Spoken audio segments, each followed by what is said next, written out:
전에요. 옛말에 그런 게 있습니다. 과유불급이라고요. 지나치면 오히려 안 하면 못해요. 안진용 기자님. 네, 수도권에 위치한 한 유명 놀이동산에서 준비한 이벤트가 구설에 올랐습니다.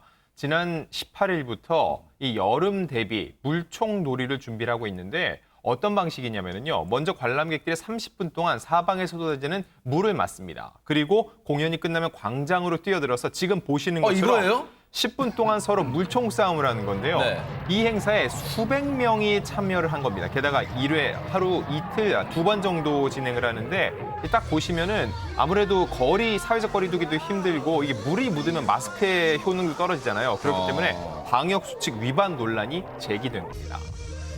일단 저 상태에서 지금 비옷 입고 마스크도 쓰고 한다고요? 저 행사를요? 근데 아니 지금 거리두기는 거의 실종 단계입니다. 박성배 변호사님. 이 놀이공원 측은 행사 전후로 마스크 착용과 사회적 거리두기 지침 준수를 당부하긴 했습니다. 그렇지만 애초 행사의 성격상 제대로 지켜지기에는 무리가 있다는 지적이 나오고 있습니다.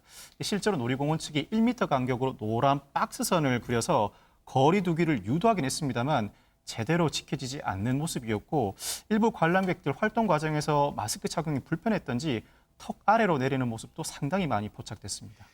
아니 솔직히요.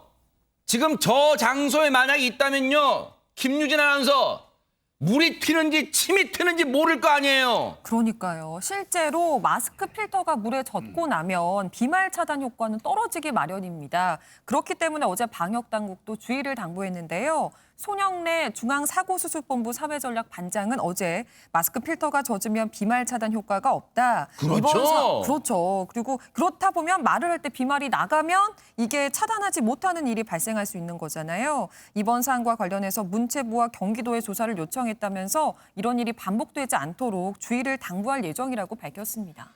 마스크 필터가 젖으면 아무런 효과가 없다라고 뉴스파이가 누차 말씀드릴 정도로 이제는 국민 상식이 됐는데 아니 하재근 평론가님 저 상황에 대해서 방역당국은 어떤 입장일까요? 방역당국은 당연히 저러면 안 된다는 거고 네. 안전한 공연 관람을 위해서는 강화된 방역수칙을 준수해야 된다라는 게 방역당국의 입장이고 네. 해당 공원 측에서도 이러한 방역당국의 계도에 따라서 네. 물총놀이 운영을 잠정 중단한다. 라고 했고 점점 중단요? 잠정 중단이라고 했고 잠정 중단. 네. 잠정 중단이고 그다음에 뭐라고 덧붙였냐면 앞으로도 안전한 공연 관람을 위해서 방역 수칙을 잘 지켜달라라고 네. 또 덧붙였습니다. 지금 저 물총 축제가요. 수도권에 있습니다. 저 놀이공 큰 놀이공 뭐 여러분 다 아시는 거예요. 다 아시는 데인데 그런데 김부겸 국무총리가요. 국내 감염 사례의 70% 이상이 수도권에서 지금 발생하고 있다고 얘기하고 있습니다. 얘기 들어보시고 이어가 보도록 하겠습니다. 새로운 거리두기 체계 개편을 앞두고 수도권 코로나19의 확산세가 좀처럼 꺾이지 않고 있습니다. 국내 감염 사례의 70% 이상이 수도권에 집중되어 있고 특히 델타 바이러스, 변이 바이러스도 다수 확인되고 있습니다.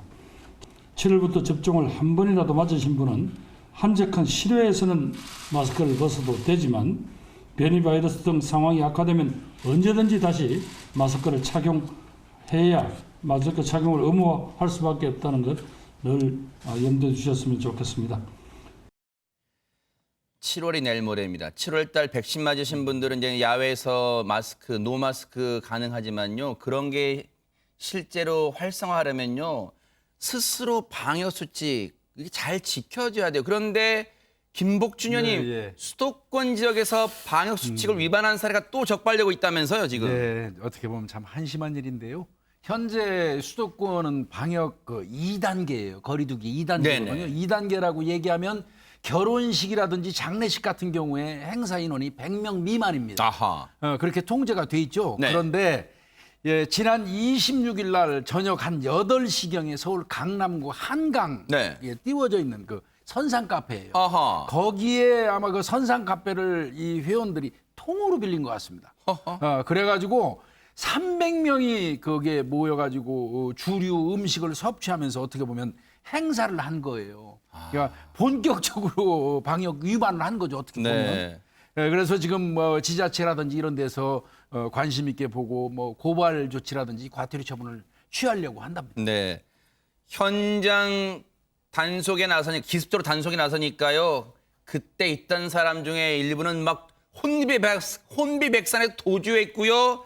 직원, 손님 등 남아있 300명 중에 한 200명만 도망가고 100명 남아 있었나 봐요. 그 사람들 현장에서 단속하게 됐는데 김복준 의원님 네. 어떻게 알고 현장을 급습 단속했을까요? 누군가 당일 행사하고 관련돼서 관할 파출소로 신고를 한 거예요. 네, 파출소로 신고가 되니까 파출소에서 이제 당연히 주무부서인 구청으로 연락을 했고요. 그래서 구청에서 현장 단속을 나섰는데 뭐 지금 말씀드린 것처럼 300명이잖아요. 네. 그러니까 이 도저히 구청에서 소화할 수가 없는 거죠. 경찰한테 협조를 요청해가지고 같이 했던 건데 네. 그래도 200명은 현지에서 이제 도주를 한 건데 네. 아마 다 적발될 겁니다. 그러니까요. 해당 지자체 얘기 들어보시고 이어가 보도록 하겠습니다. 신고가 파출소로 들어가서 파출소에서 저희 구청에 당직실로 이제 신고가 온 거죠. 현장에 당직하시는 분들 일부가 갔더니 이제 이거는 저희만으로는 안 되겠다 싶어서 다시 이제 저희가 요청을 드린 거죠.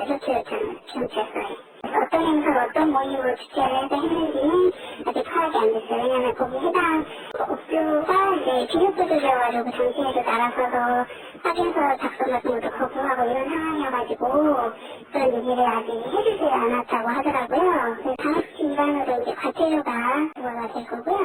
이제 업주측이 별도로 이제 방역수칙 위반한 거에 대해서 업주측이 별도로 그것도 과태료가 나갈 거고요. 이런 발상을 한다는 자체, 그리고 그걸 아무 거리낌 없이 실행에 옮기는 자체, 그 사고방식이 놀랍습니다.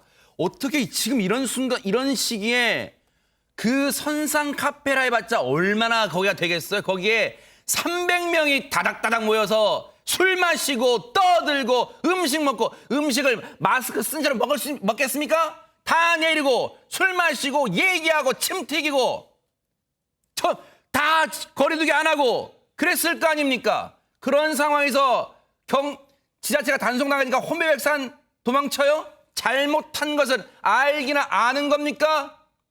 이런 가운데 이곳에도 사람이 몰렸다면서요, 김유진 아나운서. 바로 수능 모의고사 온라인 접수 얘기입니다. 이제 앞서서 교육부는 수능 모의고사 응시자에게 화이자 백신 접종 기회를 준다라고 밝혔는데요.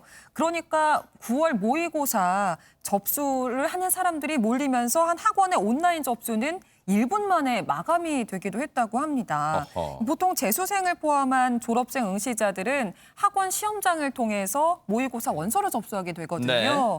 그래서 응시자의 연령대가 아무래도 높을 수는 있어요. 일반 현역 학생들보다는. 네. 그렇다고 하더라도 응시자 연령 분포를 한번 보니까 이번엔 네. 좀 달랐습니다. 한 학원의 응시자 연령 분포를 보니까 기존에는 20% 정도를 차지했던 25세 이상이 이번에는 49.7%. 그러니까 50% 가까이 차지하는 것으로 나타난 건데요. 네. 상황이 이렇다 보니까 수험생 대상 백신 접종을 노리고 허위로 모의평가에 응시한 사례가 있는 건 아닌지 이런 의혹들이 제기되고 있습니다. 야, 이게 공교롭게도 하재근 평론가님, 교육부의 이 발표가 난 다음에 이랬다는 거 아니에요.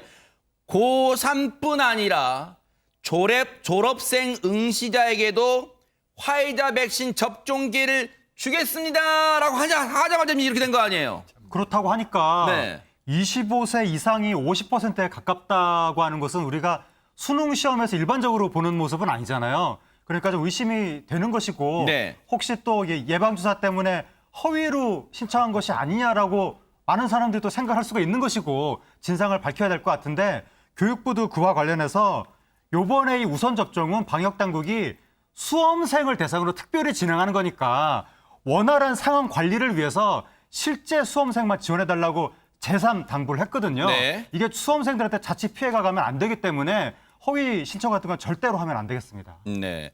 학원 관계자도 좀 당혹스러워했을 거예요. 얘기 들어보시고 이어가 보도록 하겠습니다. 9월 평가 모의고사를 응시하지 않고 접수만 하더라도 백신을 맞을 수 있기 때문에 백신을 맞기 위해서 실제 시험 수험생이 아니면서 원서 접수를 했을 가능성이 높고 네. 뭐 그렇다 하지만 실제 채점 결과는 응시생 기준으로 하기 때문에 수험생 입장에서 채점 결과에는 영향을 미치지 않지만은 실제로 시험을 봐야 되는 수험생들이 시험을 못 보는 경우가 발생했을 때는 좀 피해가 될 수 있는 거죠. 이 부분이 사실은 그래요. 우리 국민의 의식 수준, 양심을 믿고 하는 거지만 사실 좀 뒤집어 보면 방역 당국 또 이 해당 부처도요. 이게 신중을 기해야 돼요. 접수만 해도 백신 맞을 수 있다라는 말이 이런 큰 화를 불러온다는 것은 글쎄요. 관계 당국이면 이런 거 가능성까지 플랜 A, 플랜 B는 좀 생각했어야 되지 않나 이런 생각 듭니다. 그런가 하면요.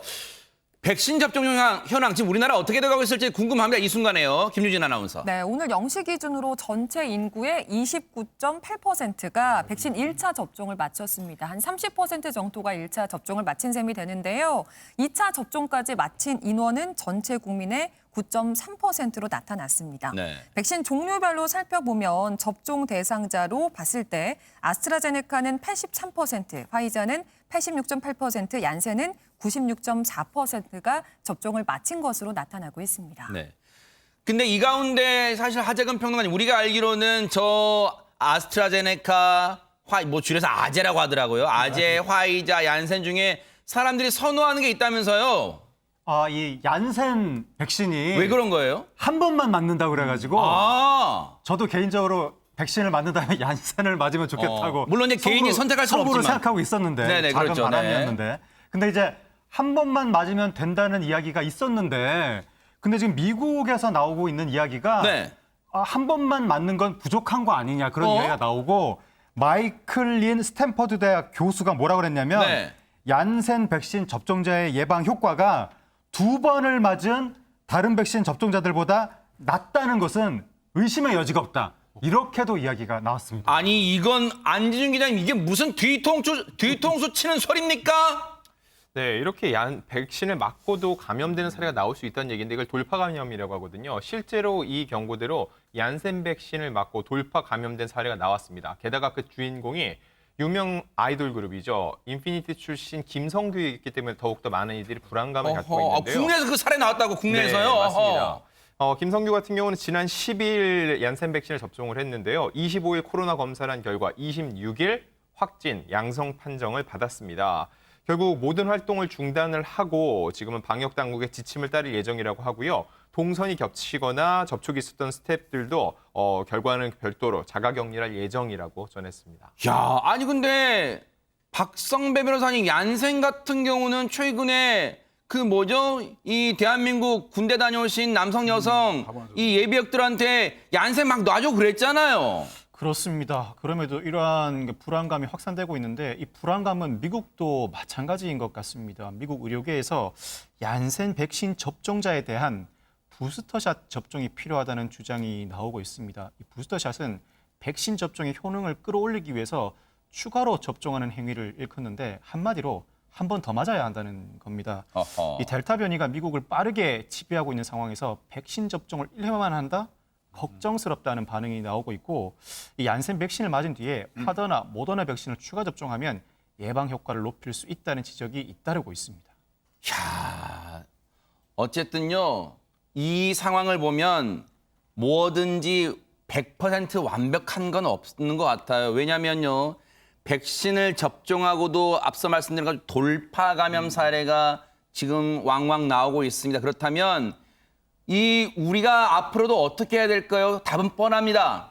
백신을 맞으신 분들도요. 답답하시겠지만 그래도 사람들이 많은 곳에서는 반드시 마스크를 착용하는 개인 방역을 계속해서 유지하시는 게 코로나가 종식됐다는 선언이 나오기까지는 제일 안전한 믿을 만한 방역 수칙 아닌가 그런 생각을 해봅니다.